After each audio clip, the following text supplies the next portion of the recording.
Handang-handa na nga ang tapestry ng dalawang biyato para sa nalalapit nitong canonization. Ating kilalanin sa videong ito ang biyatong kasabayan ni Blessed Carlo Acutis na idideklarang santo sa darating na linggo, September 7.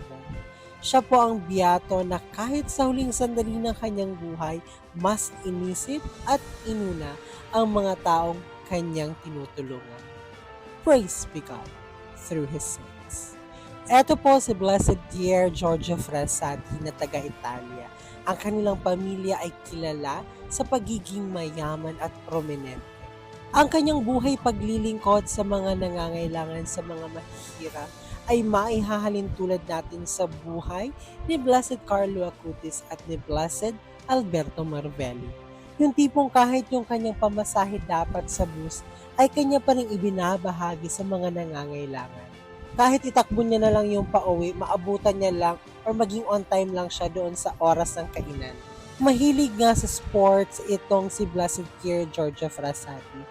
Mahilig rin siya sa hiking, sa mountain climbing, sinasabing mahilig rin siya sa arts, sa theater, pati na rin sa pagkanta, kahit na hindi niya naman talaga naaabot yung mga nota. Sabi niya na lang, ang importante ay kumanta.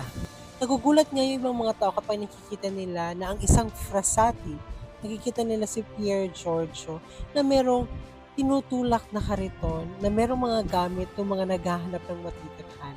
Dahil tulad nga ng sabi ko, mula po siya sa prominente at mayamang pamilya. Merong mga nagsasabi na yung sakit na polio na ikinamatay ni Pier Giorgio Frassati ay nakuha niya doon sa pagbibisita sa mga may sakit. At kahit na nandoon na siya sa banig ng kamatayan, mas inisip niya pa rin yung taong kanyang tinutulungan. Ibinulong niya pa at isinulat niya yung message kung saan pinapadala niya yung injection doon sa taong kanyang binibisita na nangangailangan ng injection na yun.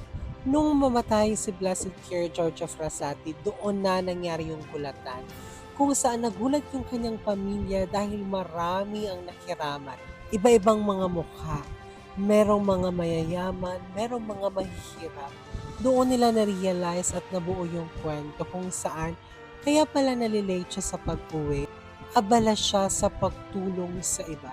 Habang yung mga mahihirap naman na nakiramay, nakilibing, nagulat rin sila na yung batang tumutulong sa kanila, na yung batang bumibisita sa kanila ay isa palang Frassati mula sa mayaman at prominenteng pamilya. At nung binuksan nga yung kanyang